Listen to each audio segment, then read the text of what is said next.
Jesus Christ is Lord of Lords and King of Kings. Are you ready for his return? Are you ready? Well, God bless you and thank you for tuning in to Truth Unveiling Ministries. We're going to go ahead and jump into this. Our word for today is separate. And to be separate means to be detached, means to be different. It means to be distinctive. It means to divide or to come out. And in 2 Corinthians chapter 6, verse 16, it says, "And what agreement have the temple of God with idols?" What agreement have the temple of God with idols? You know, church, the people have brought so many idols to the church. Idol worship. Worship that was given to false gods. As you see in the church, you see music that's been offered to the devil. I mean, it's the people who wrote the songs and sung the songs. They were given over to demonic agendas.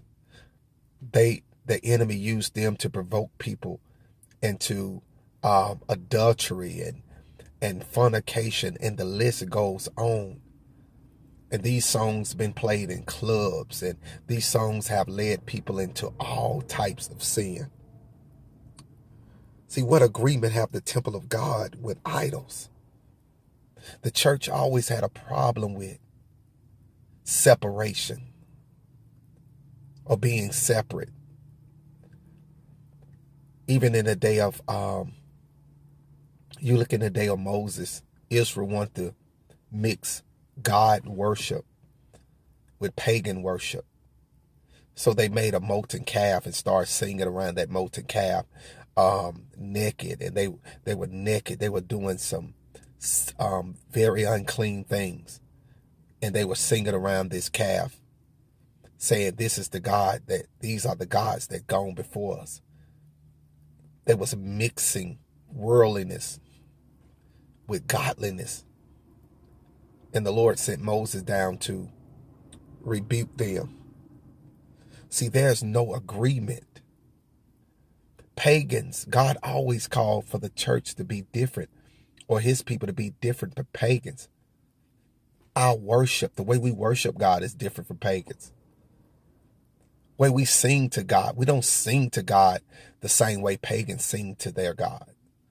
We don't dance to God, the same way pagans dance to their God.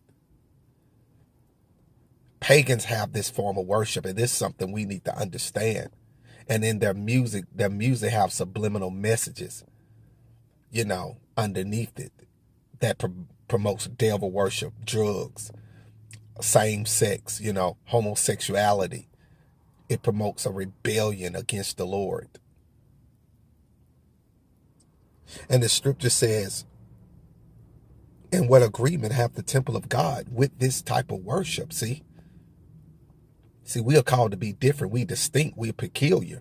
We're not of the world. We're not like the world. We don't serve God the way the Egyptians served their God. Our God, we don't have bull worship. We don't serve God through Molech. We don't serve God through Isis. See, there's no connection with the church in the world. There's no connection there. There's no connection there. The world makes people, the world deifies people. The world makes people out of gods. And people deify themselves as well as if they're God. But there's no connection, not in our temperaments, our character, our motives, or nothing. There's no connection there. We humble. We servants. We're not deifying ourselves in church. We're not setting up a hierarchy in church. We're not setting up a platform for ourselves or drawing men to ourselves. See, he said, what agreement have the temple of God with idols? with idols. Idols. In so many words, the Bible is saying, there's just no agreement. And what, you see what the church is doing nowadays. They bringing in idols to the church. They bringing in idols like Oprah Winfrey. Huh? She's an idol. Huh? She's an idol. She doesn't believe in, she doesn't believe in God. She don't reverence God. She don't believe that God is who he say he is.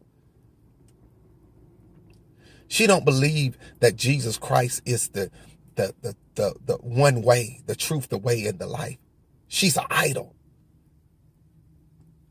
She's an idol. And there's no agreement. Yes, she's popular in the world. The world lifts her up and have deified her. But in God's eyesight, she needs to be delivered. Huh? She needs to be delivered. So the church bring in idols. They bring in popular people. They bring in famous people, idols, and they don't preach deliverance to them. They sit them in the front rows of the church, and it just makes the church look so beautiful. It makes it's good for the brand. It's good for the name. It's a good experience. It's a good feeling people get. But what agreement does the temple have with idols? So what agreement does the temple have with Beyonce, Jay-Z? Huh? With idols. Israel always got themselves in trouble by bringing idols into the church. Idols.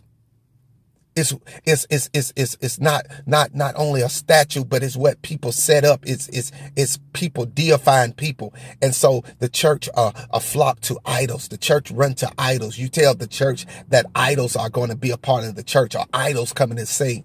And then the church packed out. You can hardly get them to prayer. The church like to see something. The church like to see something that is great in the eyes of the world.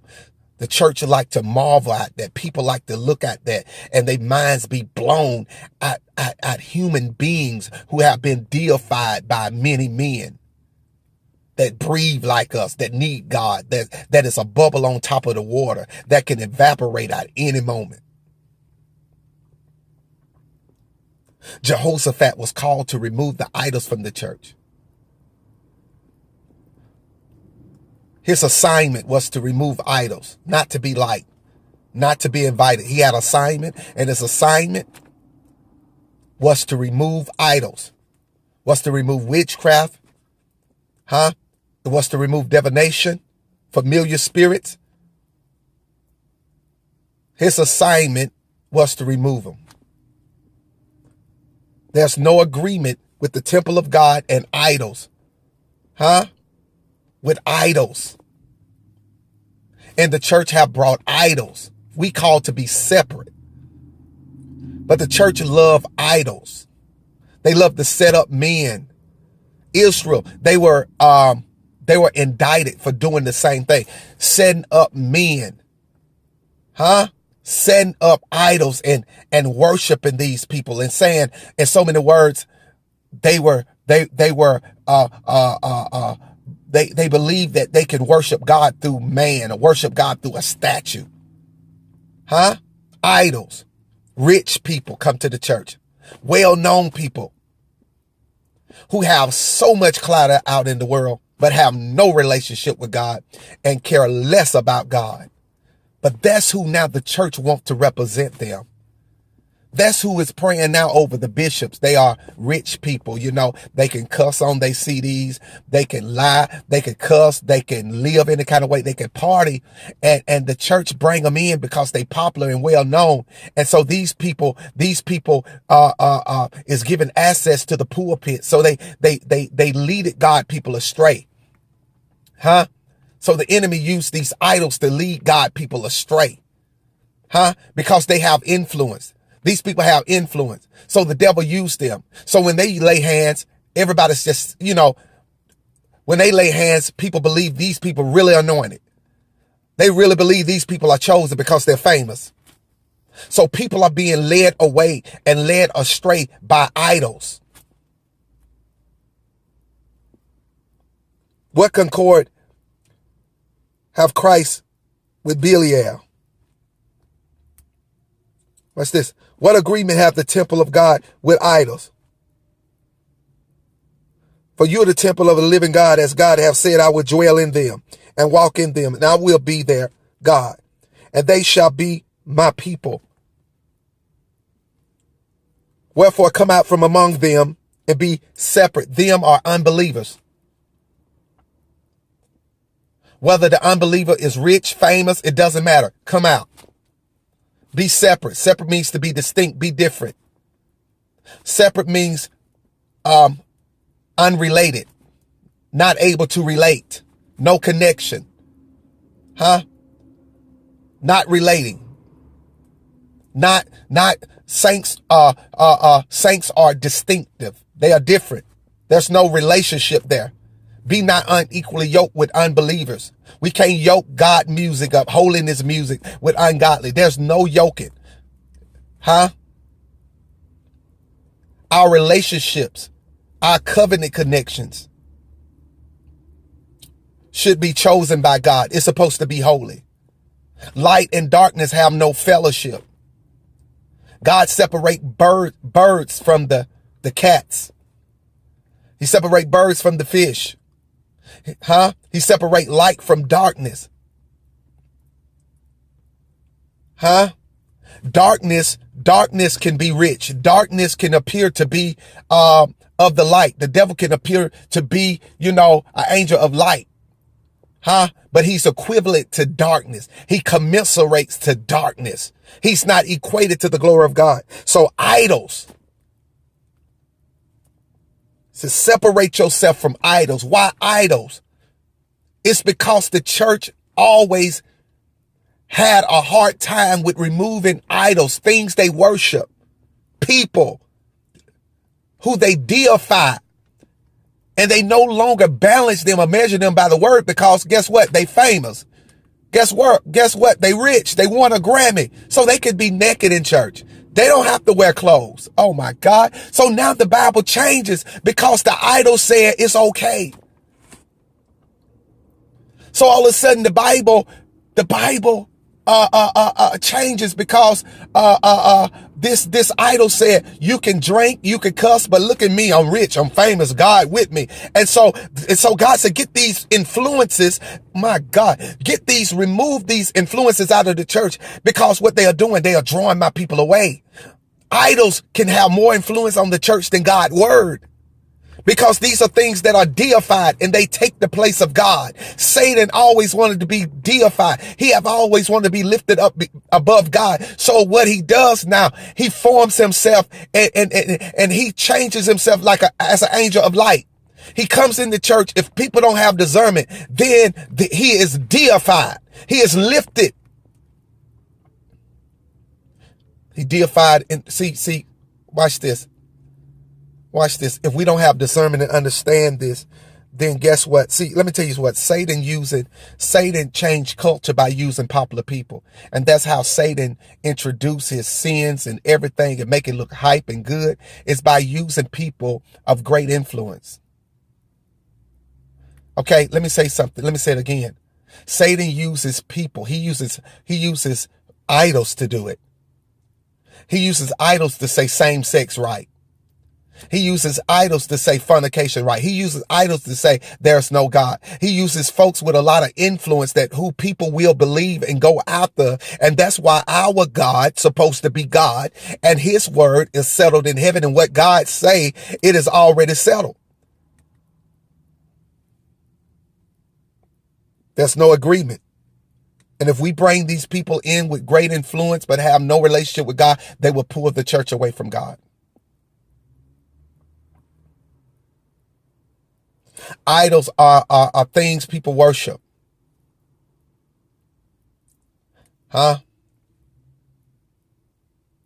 Idols, they have influence to turn people's hearts from God. Idols led women into prostitution. That's what the mother gods were for. Their purpose was fertility gods, sex gods. Led people in sex slavery.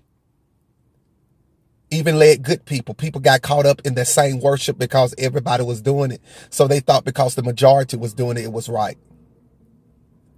So people be led in all kind of sex, orgies, uncleanness, unrighteousness, uncleanness, all kind of unrighteousness.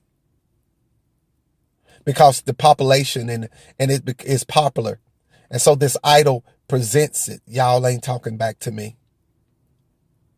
So they would use Beyonce to present it because she well known and popular. So she could say it's no God.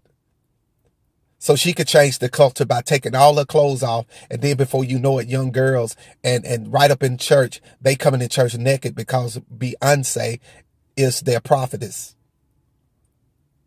Beyonce has become their preacher. So the enemy used people with great influence to intoxicate a culture with demonic activity, demonic agendas, and demonic temperaments. And he does this throughout the land. And so all of a sudden the word doesn't matter. Rich people, the idols changes the culture.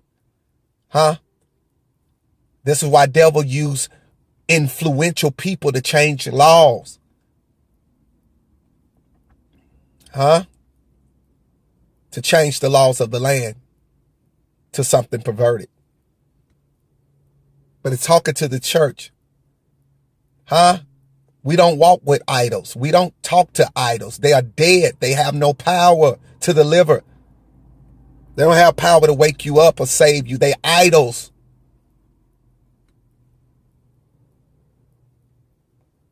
He said, come out, be separate. Come out from among them, saith the Lord, and touch not the unclean thing, and I'll receive you. If you come out from among them, I'll receive you. Come out from these deified people. Come out from these people who you're scared to preach the truth to, because if you preach the truth to them, you're going to lose your reputation. You may lose an invite into their pagan temple. They may not put you on their platform anymore. Stop trying to gain reputation with idols. And that's what's wrong with the leaders of the church and many church folks. They after a reputation. So they no longer care about what the Bible says because it has become about them.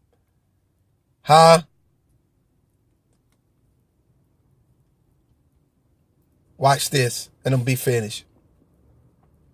Goliath was a giant, but he was uncircumcised. And idols can make you big. Idols can give you big things. Idols can get you through that door. Idols can get you in Hollywood, man. Idols can get you a record deal. But guess what? You can become big but uncircumcised. And this is what we see. We see Goliath churches. We see giant churches, but they are deformed. They have too many fingers, too many toes. Their heads are huge. They have become hard-headed. You can't preach to them. You can't say anything to them. They are mixed with spirit and flesh. So they have become deified. People worship the buildings. People worship how big they are. People worship the architect. People worship the scenery of the church. So they big, but they uncircumcised because they broke the order of God to get there. What agreement have Christ with the devil? Or what part have he that believe with an infidel? You know what an infidel? An infidel said, there's no God. I don't even believe in God. You a believer? But atheists, your best friend? Your best friends are atheists? Your best friends are sinners? Whew. Oh my God. I said, that's who you counsel you? Something is wrong. Because how can your best friend say that there's no God if you believe in God? Huh? Are you listening to me?